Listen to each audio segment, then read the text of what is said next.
Hey everybody, it's Miss Dyer here, and this week we are talking about something that can cause a lot of people a lot of stress, and that is worry.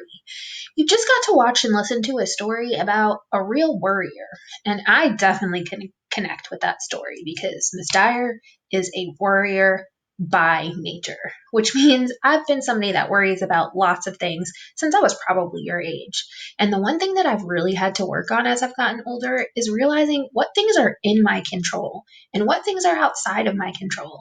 Because a lot of times when I'm worried about something, whether it's work, my family, or just something small, I forget I can only control so much. I can't control everything else that's going around. So I really have to stop and think, well, what is in my center of control?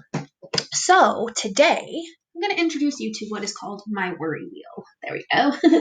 And with my worry wheel, I'm going to explain to you how I use it. So this wheel is a circle, of course. And on the outside, I'm going to write down all the things that I can't control. And on the inside, I'm going to put, well, what am I worrying about at that moment? And as well, what are all the things I can control about that specific situation or whatever's happening in my life? So, right now, a big thing that I'm worrying about, and most of you probably maybe are also worrying about some similar things, but right now, a big worry I have is work.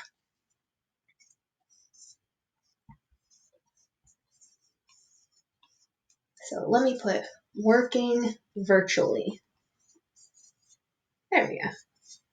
So I need to think about, well, what things can I control in this situation and what things are outside of my control.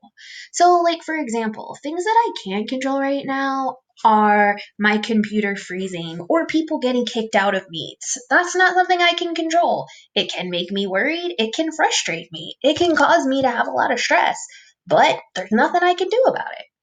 So I'm gonna see, add, can control internet issues.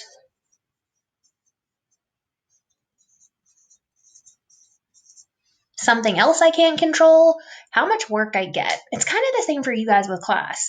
While your work may feel overwhelming or worry you, you can't really control what your teacher is going to give you. The same way I can't control what Mr. Davis expects me to get done as part of my job. So that's not something that's within my circle of control.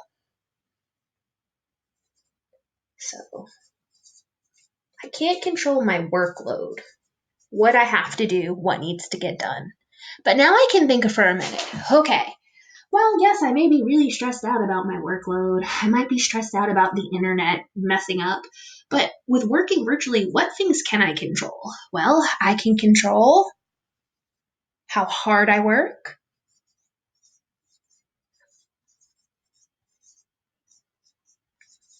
So what that means is, while I might not be able to control having to do 5 things in one day, I can control how much effort I put in. Am I going to choose to put in a lot of effort and try to check off those things?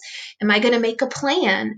Maybe a schedule. What am I needing to get done today? What can I check off and do tomorrow? So how hard I work is really going to help me. I can choose to not do anything, but that at the end of the day will just make my worry higher because I'll get further and further behind.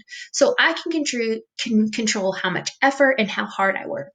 Well, what else can I control? I can also control my attitude.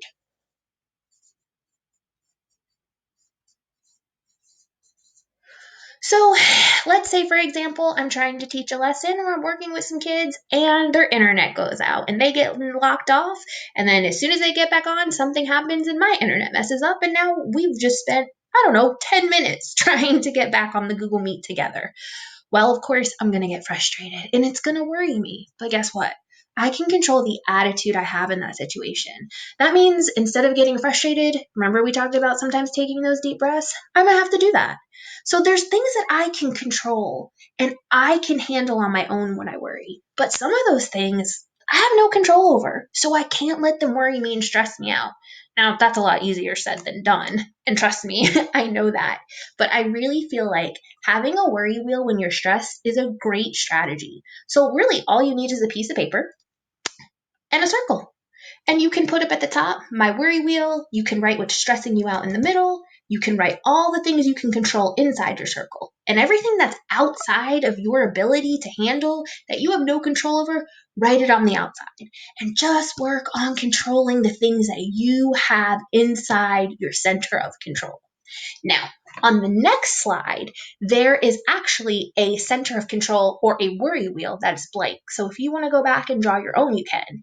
And there's also a really great chart that is going to show you lots of things in everyday life that are just outside of our own control.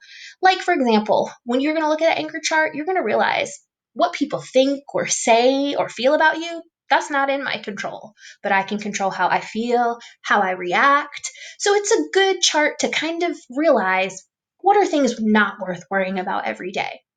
So then after that, you can go to the very last slide and it asks you to kind of just write down and jot down some things that give you worry. How do you handle it? What is inside your circle or center of control? So use that anchor chart, use the blank wheel that I've provided you on the next page to help you finish that last activity. So remember, guys, if you're worried this week, only focus on the things inside your center of control, and the rest, you just gotta let it go. Have a great week, and I will see you next time. Bye, everybody.